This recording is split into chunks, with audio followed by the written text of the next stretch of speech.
Next we have Mr. Jelani Barr, Entertainment District.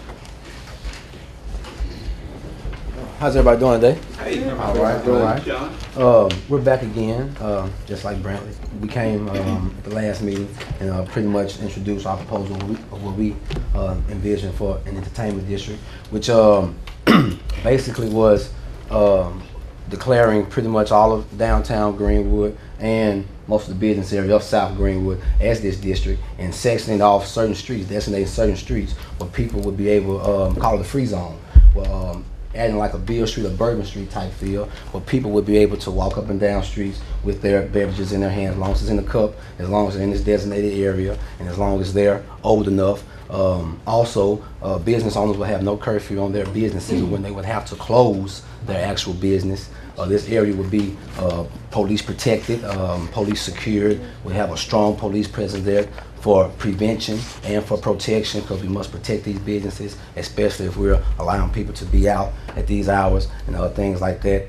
And I've talked to each of you individually pretty much already and explained to you in detail pretty much what we're trying to do here, which is prevent crime and violence, and also at the same time boost the income here here in Greenwood. I heard that the audit we're going to have a deficit pretty soon. So this proposal is one that the city can bring in money of its own, extra money, extra income for the city itself, because it seems like we direly need it.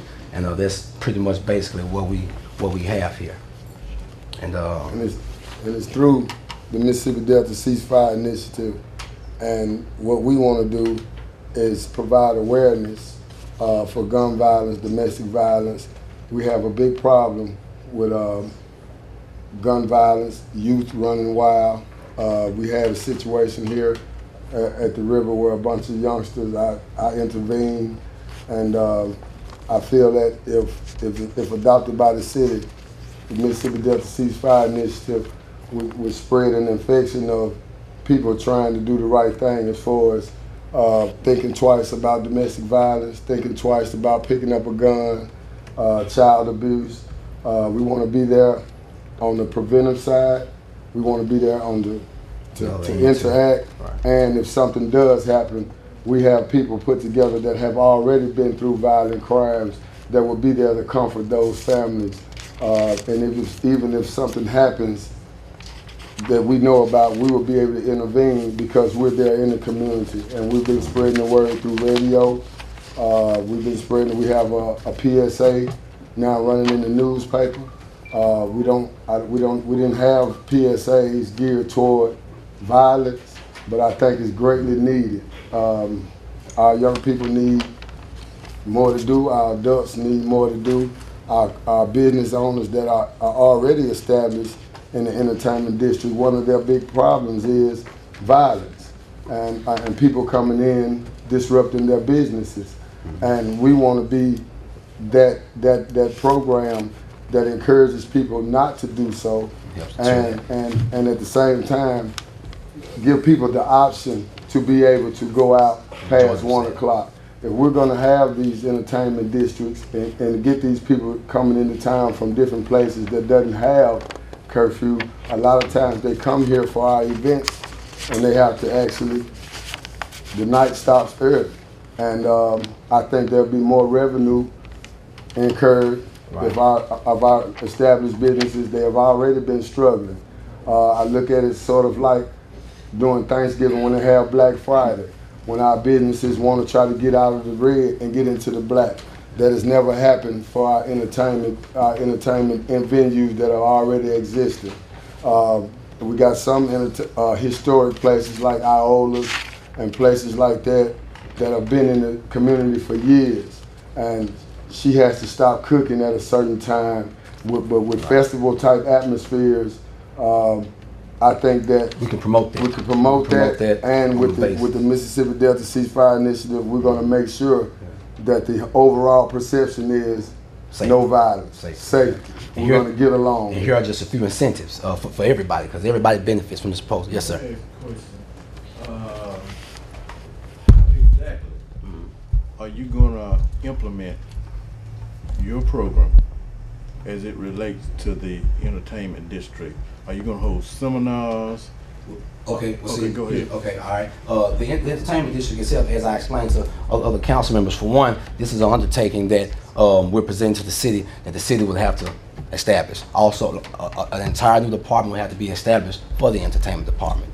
Through that, the Mississippi Delta ceasefire will work in hand with the city with adding extra security. Also, they will benefit off of this because some of the proceeds from business owners, if okayed, will go to this organization that helps children, already has a softball team, already has a t-ball team, already has a radio talk show geared toward this, already has seminars and intervention sessions where they're dealing with people. That money will go towards this organization, helping it also at the same time promoting all gun, no violence. Mr. Jennings gave me a suggestion of a no gun zone. You know, those are banners and PSAs that could go up to this. So it all works hand in hand. Although the city ultimately would have to, like I said, establish a new department and a director and all that over this, it would hand in hand work with the Mississippi Delta Ceasefire Initiative with getting notoriety, promoting this as far as the business aspect for the people and the safety aspect and the preventive measures for it. So it's a hand in hand type of deal. And it's actually something that's never been done before. Okay, yes, sir. Okay, now your security. Mm-hmm. Who will train your security? Okay, now when I say security, I wasn't speaking in terms of security officers with armed persons. I was speaking more of plainclothes people in plain clothes with communication devices to where if they see something going on, they could instantly communicate with officers or law enforcement saying, hey, there's a problem over here, such and such, such and such. They are not to intervene, they're not to say anything, they're just to be there in plain clothes, but they're a part of this organization and they're just an extra eye to help out the law enforcement that's already there. And should they see anything going on, they could call right then or communicate with law enforcement, hey, there's a problem over here, come over here, boom, and take care of it. We would also like to establish hotlines. Hotlines for people who are thinking about doing domestic violence, that don't have friends, don't know how to have anybody to go to. A lot of times if I was right there next to a person who was finna get ready to commit a crime, I would encourage that person not to do so. And I would do that by letting him know what the repercussions would be. And we want people that, the solution to most problems often be within the problem. So we would use people that have changed their lives around. It would be go hand in hand with the police department so that they would do community service. If they have been convicted of a gun crime and they've changed their lives, those are the type of people that are involved in the Mississippi Delta ceasefire. Right. You can only have people who have been through things to tell youngsters and adults alike not to do those things because there's other measures besides resulting to violence. Let's get to that questions. Go ahead. My concern, and look, I applaud you for doing this. I mean, it took a lot of time, it took a lot of thought, but there's still a whole bunch of holes in all this. Mainly, okay, what about people that have residential homes in some of these areas because I've already heard the complaints there. Right. Well, see, I've already scouted pretty much this whole area. There are only 10 residences that would reside, mainly where the majority of the noise would be in this district. On Main Street, you have 3 houses, and on the first part, let me finish. Right on Main Street, you have 3 to 4 houses right there at the corner of Main and Johnson, and on down on Main Street at the Gibbs intersection, you have another 3 houses. Over here on Howard Street, we have the apartments above the Alluvian, and we also have the apartments down towards in front of Trustmark. Right. So all these things have been taken into consideration, and as of right now, as how it stands, the music on the inside of the venues where they are does not present much as a problem, as you had people come here and tell you that they're okay with it as long as it doesn't get out of hand. As far as bands being out on the street, a band could consist of 1 man with a harmonica, that wouldn't create too much noise. All things have been taken into consideration in preventing noise and to assisting people and to having this go on. All that has already been taken into consideration. We would make those measures to prevent that. I still don't see how that part's going to work because, I mean, even though the noise is inside, you've got people parking. Right. They're parking in the wrong spot. The police department deals with this every weekend. Every weekend that goes by, we have to deal with this. Well, we have a parking thing in here. Well, like all the parking around the surrounding areas would be free for people. People don't abide by that, Jelani. What I'm trying to say is, when you come with these plans, you've got to come with every aspect of these plans. Well, because what's happening now is, okay, in years past, since I've been here, Right. the people have come before wanting to extend the hours to 2. This council did not vote for that, okay? Right. And then some of the businesses that will not be in this area have made some complaints too. What am I supposed to do? I'm not Well, in that area. we have- So yeah, I'm just yeah. saying, you've got to take everything into consideration. Y'all have not been to see me. I don't understand your whole plan. And that's where I want to go before we get into a long discussion. I said to you yesterday, Jelani did come to see me. We had a good conversation. I said next, you, maybe the mayor and police chief need to get together with a meeting on this. We gotta talk to the Yeah, police 'cause he chief. need- Yeah, I mean, Right. I already talked to the The police. police Okay. need to Chief. first Right. and But I do foremost think to y'all say- need to set a meeting, Right, I with the did. mayor. The first thing that the chief told me is that he's a person who looks for a way to make things work, not how they will not work. And there is a way that this can work. Of course, we can come up with all the the cons of how it would not work, but there are many ways in which this could work. And all it needs to be, it just needs to be tweaked and worked out. This is something that is way more profitable. We have to look at the long run. And in the long run, the profit for the businesses and for the people and the opportunity outweighs all of the immediate little, situations Well, I mean, that we're coming up with. and I might not mention it to you yesterday, but you do need a projection showing the profit. You just can't say the profit gonna be I there. did. Me and Nick sat down and I presented with the last meeting. I have a Okay. projected budget and a projected expense. I sat down Right. with the city clerk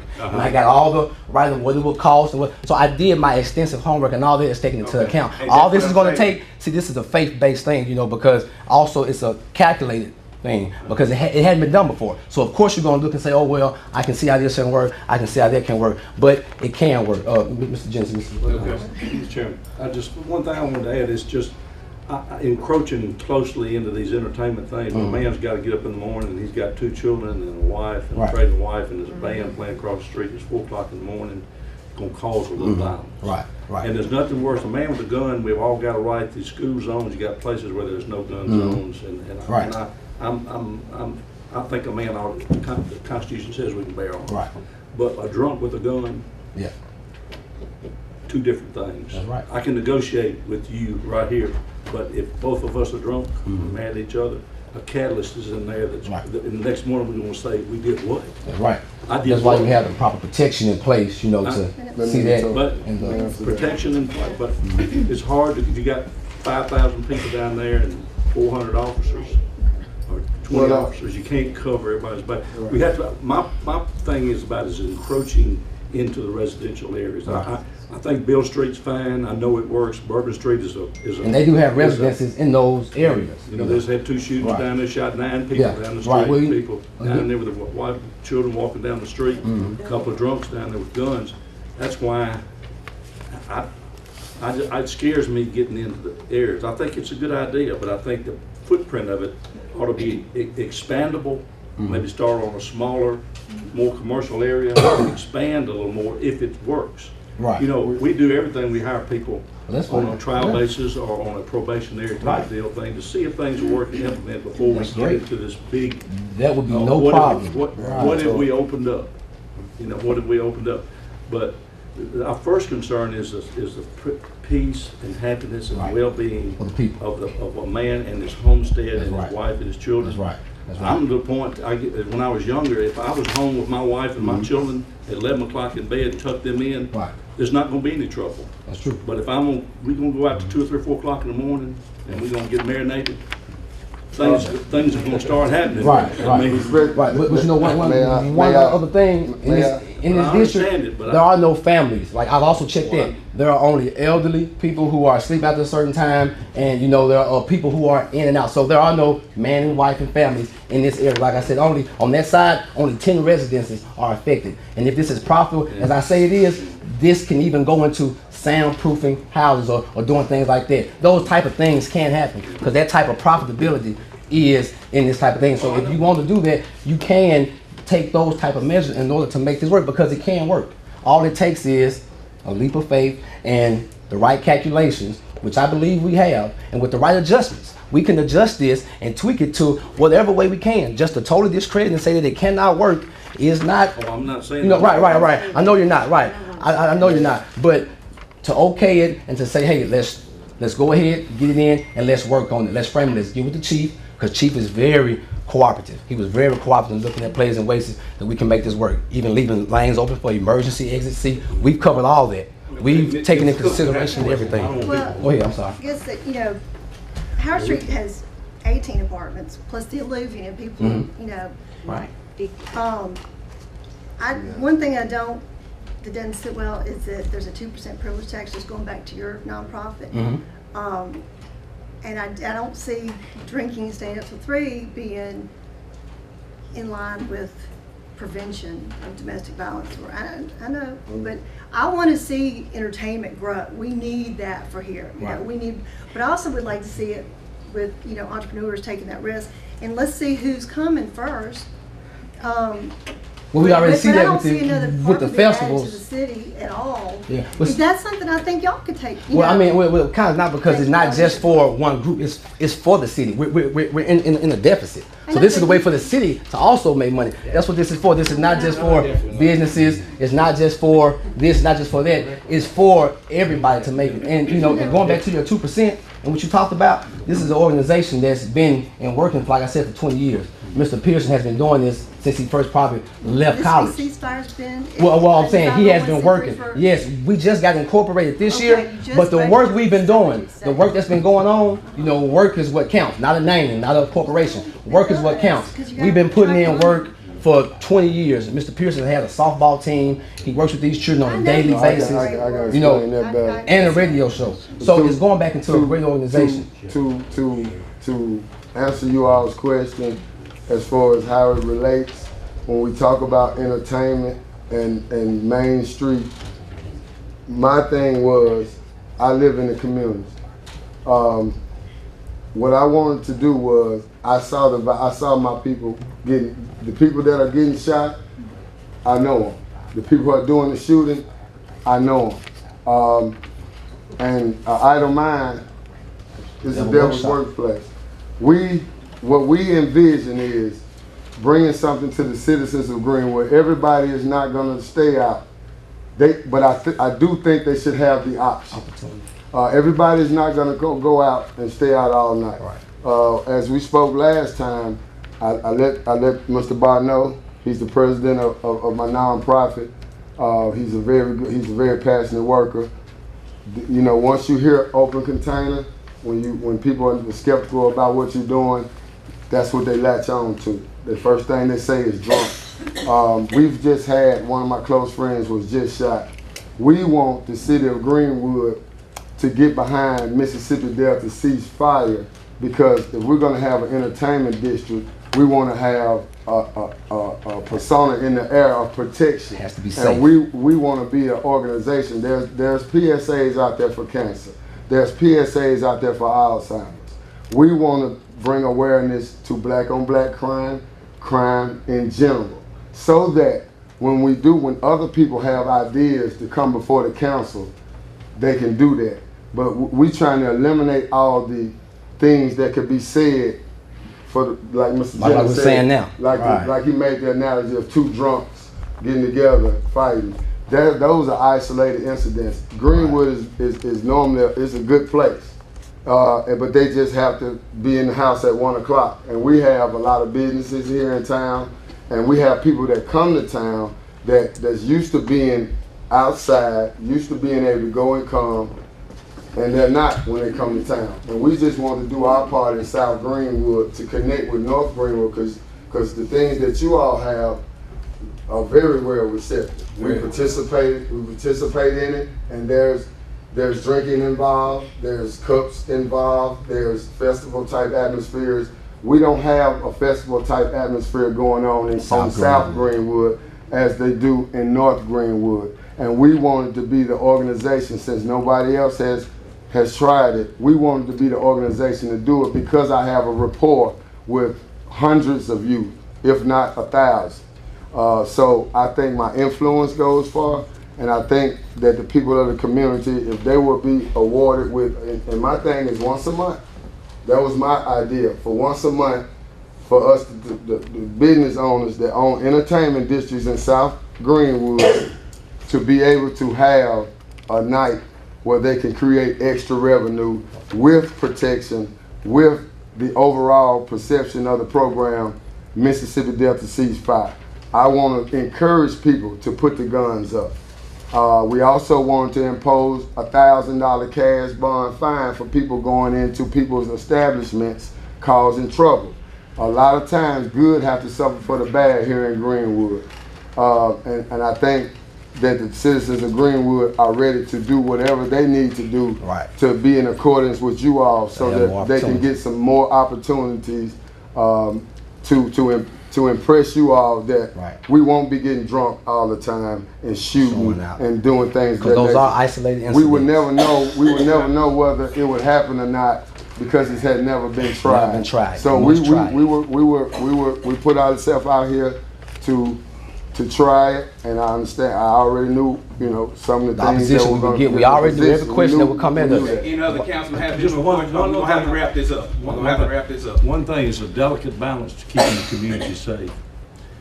One thing happens where 6 or 8 people get shot and people quit coming to Greenwood, you're talking about an economic catastrophe. Well, we're already doing. One bullet flies through the window of the Luvian, one bullet flies through there. We understand. When people quit checking in and they quit coming here, you can have all the parties you want, but when people from out of town don't feel safe in your community, the party is over. We got the shooting downtown, this weekend. We sure did. So why? Because no police were there. So if police hasn't been there, no, it wasn't that no police. Well, I'm just saying that anything can happen. All right, so the mayor has a question. We're gonna wrap this up because I think we're getting off base here. Okay. How many is in this organization that you? Well, right now it's just it's myself, Mr. Pearson, and a couple more people.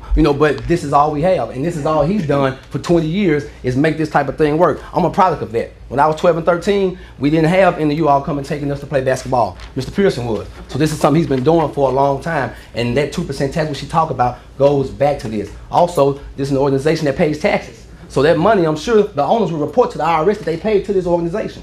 So we are bound to pay taxes on that money, so we're bound to do what's right with it. Because once they report to the IRS that they paid our organization, we have a bank account, we have a EIN number. Once the income is reported to the IRS, we have to pay taxes on that. So that forces us to do what's right with that money. And we appreciate you all the time and thank y'all. listening to us. Thank you, Jelani. Thank you, Sean. Okay, all right. I think the ideas that you all have are very good.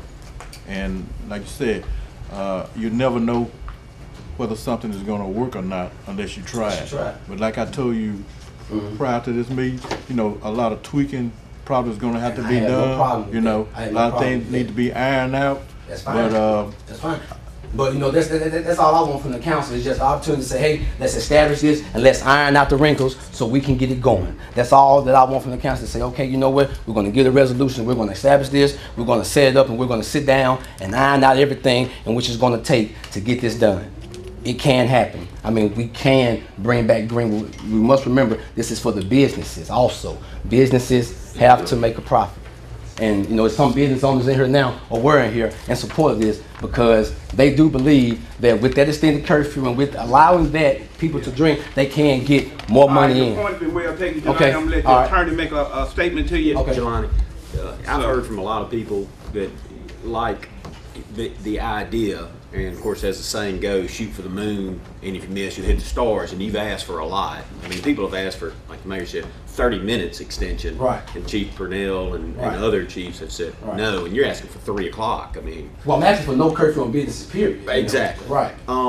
Also, I think it's problematic, the 2% that you're asking for. I don't believe that the city can do that. It wouldn't come from the city. It would come from the, it would have to be an agreement from the business owners, which I believe they would, because I talked to them. It wouldn't go through the city then. It would come through the business owners. Actually, they would just pay the organization directly. It wouldn't come through the city at all. It would just be something that the business owners. What if they don't agree to Well, that's fine. We're not a problem. We're not trying to make them do anything. Is there a budget? It's not. It's not. Where that 2% goes? Yes, to our bank account, the Mississippi Delta Ceasefire's bank account. It does. Also, I know the and it's not required. corporation, I looked it up, was formed last month. Yes, sir. Or in April. Right.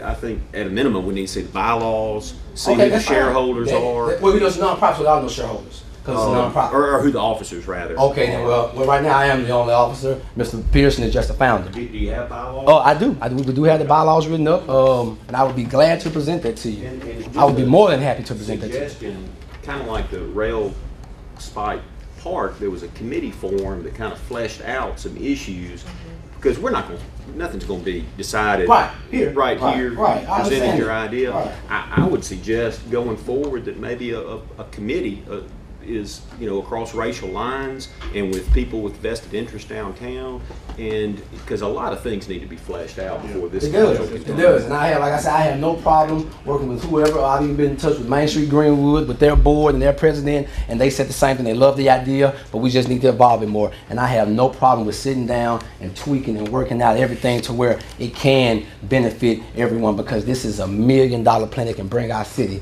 back to, I mean, man, like, I have the vision and I can see it, and a lot of other people can see it. But, we just need the council to see it too, and everybody else, we can get in on this and make it happen. We really can. Thank you, Mr. Barr. Okay. Appreciate All right. you now. Thank y'all. Okay. Mr. President, Yes, Councilman. one thing I think I'm ready to clear up what he said, that the city is not in a deficit at all. No. I don't know where that That was comes a- from. that was a Let me one-time- be cleared up though. We're for not the in record, deficit, though. we're in strong financial good shape. I think the citizens need to know that. We're not a deficit at all. I thought I heard the word No, it was a No, the deficit city's not a one deficit at year. all. 1 year. Oh, It's okay. not a Great. deficit. Wonderful. The city's doing good. Thank you, Charles.